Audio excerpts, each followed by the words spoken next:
తాకట్లో ఉన్న మీ బంగారాన్ని విడిపించి ఆ రోజు ఆన్లైన్ రేటుకి కొంటాం. Sharma gold company. దేశంలో పద్మాలు వికసించాయి. వివిధ రంగాల్లో రాణించిన వారికి కేంద్ర ప్రభుత్వం పురస్కారాలను ప్రకటించింది. గణతంత్ర దినోత్సవం సందర్భంగా ఈ ఏడాదికి 7గురికి పద్మవిభూషణ్, 19 మందికి పద్మభూషణ్, 113 మందికి పద్మశ్రీ పురస్కారాలు లభించాయి. పద్మ పురస్కారాలు లభించిన వారిలో మన తెలుగు తేజాలు నలుగురున్నారు. తెలంగాణకు చెందిన ప్రపంచ ప్రఖ్యాత జీర్ణకోశ వ్యాధుల డాక్టర్ దువ్వూరు నాగేశ్వర్ రెడ్డిని ఈ ఏడాది అత్యంత ప్రతిష్టాత్మకమైన పద్మవిభూషణ్ ని వరించింది. తెలుగు చలనచిత్ర రంగానికి చెందిన ప్రముఖ నటుడు, శాసనసభ్యుడు బాలకృష్ణకు ఆంధ్రప్రదేశ్ నుంచి పద్మభూషణ్ పురస్కారం లభించింది. తెలంగాణకు చెందిన మాదిగ రిజర్వేషన్ ఉద్యమకారుడు మందకృష్ణ మాదిగ, ఆంధ్రప్రదేశ్ నుంచి ప్రముఖ అవధాన విద్వాంసుడు మాడుగుల నాగఫణి శర్మ, ప్రముఖ విద్యావేత్త, రచయిత కెఎల్ కృష్ణ, కళారంగానికి చెందిన మిర్యాల అప్పారావు, విద్యారంగానికి చెందిన వాదిరాజు రాఘవేంద్రాచార్య, పంచముఖీలకు ఈ ఏడాది పద్మశ్రీ పురస్కారాలు లభించాయి. మిరియాల అప్పారావుకు మరణానంతరం ఈ అవార్డు దక్కడం విశేషం. ఇక పద్మ పురస్కారాలు అందుకున్న వారికి ఏ ఏ రంగాల్లో వచ్చాయి, ఎలాంటి సేవలు అందించారు అనే విషయాలను ఒకసారి చర్చిద్దాం. భారత ప్రభుత్వ రెండో అత్యున్నత పౌర పురస్కారం పద్మవిభూషణ్ అందుకున్న డాక్టర్ దువ్వూరి నాగేశ్వర్ రెడ్డిని ఇప్పటికే పద్మశ్రీ, పద్మభూషణ్ అవార్డులతో కేంద్రం సత్కరించింది. తాజాగా పద్మవిభూషణ్ పురస్కారాన్ని ప్రకటించడంతో దేశంలో 3 పద్మ పురస్కారాలను అందుకున్న ఏకైక వైద్యుడిగా డాక్టర్ నాగేశ్వర్ రెడ్డి చరిత్ర సృష్టించారు. ఏపీలోని విశాఖపట్నంలో ఆయన జన్మించారు. కర్నూలు మెడికల్ కాలేజ్లో ఎంబీబీఎస్, మద్రాస్ మెడికల్ కాలేజ్లో ఎండీ, చండీగఢ్లోని పీజీఐఎంఈఆర్లో డీఎం పూర్తి చేశారు. నిమ్స్ గ్యాస్ట్రో ఎంటరాలజీ నిపుణుడిగా సేవలందించిన డాక్టర్ నాగేశ్వర్ రెడ్డి అంచెలంచెలుగా ఎదిగారు. హైదరాబాద్ లో Asian institute of gastroenterology ఆసుపత్రిని స్థాపించారు. ప్రస్తుతం 40 రకాల వైద్య ప్రత్యేకతలతో ఏఐజీ రోగులకు సేవలందిస్తోంది. వైద్య ఆవిష్కరణలు, విద్య, పరిశోధన, రోగుల సేవలకు తన జీవితాన్ని అంకితం చేశారు. 4 దశాబ్దాలుగా పైగా వైద్య రంగంలో ఆయన సేవలు వెలకట్టలేనివి. పద్మభూషణ్ అవార్డు అందుకున్న బాలకృష్ణ, అభిమానులు ముద్దుగా పిలిచే బాలయ్య, ఎన్టీఆర్ వారసుడిగా సినీ రంగంలోకి అడుగుపెట్టిన రోజు నుంచి సినీ ప్రేక్షకులను అలరిస్తున్నారు. 14 ఏళ్ల వయసులో తాతమ్మ కలతో 1974లో బాలకృష్ణ సినీ రంగ ప్రవేశం చేశారు. తన నటన, డైలాగ్ డెలివరీతో ప్రత్యేక ఫ్యాన్ బేస్ ను సంపాదించుకున్నారు. ఇప్పటి వరకు 109 సినిమాలు పూర్తి చేశారు.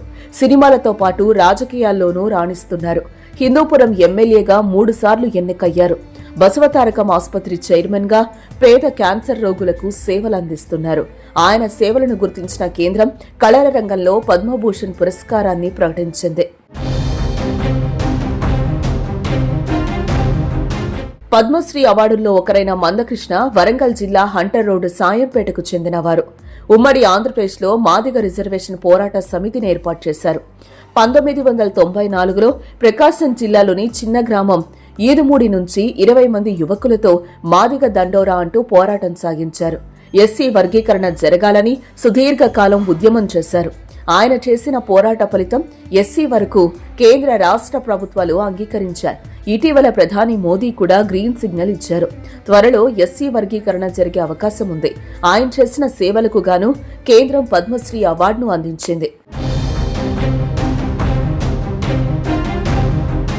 ఆంధ్రప్రదేశ్ నుంచి పద్మశ్రీ అందుకున్న ప్రముఖ అవధాన విద్వాంసుడు మాడుగుల నాగఫణి శర్మ 1959లో మాడుగుల నాగభూషణ శర్మ సుశీలమ్మకు జన్మించారు. ఈయనకు 5 అన్నదమ్ములు, 3 అక్క చెల్లెళ్లున్నారు. మొత్తం 9 మందిలో నాగఫణి శర్మ రెండో సంతానం. కడవకల్లు, పుట్లూరు, లేపాక్షి, కడప జిల్లా ప్రొద్దుటూరులో ఈయన చదువు కొనసాగింది. కేవలం 10వ తరగతి వరకు చదివారు. ఆ తర్వాత ఆధ్యాత్మికత దిశగా వెళ్లి అవధానిగా పేరు ప్రఖ్యాతులు సంపాదించారు.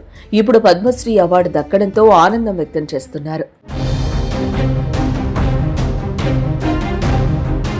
ఆంధ్రప్రదేశ్కు చెందిన మరో పద్మశ్రీ గ్రహీత వాదిరాజు రాఘవేంద్రాచారి పంచముఖి. సుదీర్ఘకాలం Indian institute of economic development సంస్థకు డైరెక్టర్ గా వ్యవహరించారు. ప్రస్తుతం మంత్రాలయ సంస్కృత విద్యాలయ విశ్వవిద్యాలయం ఛాన్సలర్ గా పనిచేస్తున్నారు. టీటీడీ బోర్డు సభ్యుడిగా ఉన్నారు. తిరుపతి సంస్కృత యూనివర్సిటీలో 10 ఏళ్లుగా ఛాన్సలర్ గా పనిచేశారు. కోనసీమ జిల్లా రావులపాలెంలో నివాసం ఉంటున్న బుర్రకథ కళాకారుడు మిరియాల అప్పారావు ఈ నెలలోనే కనుమ పండుగ రోజు మరణించారు. శనివారం నాడే దశదిన కర్మ నిర్వహించారు. ఇదే సమయంలో పద్మశ్రీకి అప్పారావు ఎంపికయ్యారంటూ సమాచారం రావడంతో కుటుంబ సభ్యులంతా కన్నీరు మున్నీరయ్యారు. ఉమ్మడి తూర్పుగోదావరి జిల్లా కరప మండలం నడకుదురు గ్రామంలో 1949లో అప్పారావు జన్మించారు. 1969లో బుర్రకథ రంగంలో అడుగుపెట్టి జూనియర్ నాజర్, రావిశెట్టి వీరేశం గురువుల వద్ద బుర్రకథ కళను అభ్యసించారు. రాగాల అప్పారావుగా కూడా పేరొందారు. రేడియోలో, దూరదర్శన్లో ప్రదర్శనలు ఇచ్చారు. ప్రొఫెసర్ కొసరాజు లీలాకృష్ణ ప్రముఖ ఆర్థికవేత్త. ఢిల్లీ విశ్వవిద్యాలయంలోని ఢిల్లీ స్కూల్ ఆఫ్ ఎకనామిక్స్ లో విశేష సేవలందించారు. ఆయన ఆంధ్రప్రదేశ్లోని కృష్ణా జిల్లా ఉంగుటూరులో జన్మించారు. ఇవి మన పద్మశ్రీలు సాధించిన ఘనతలు.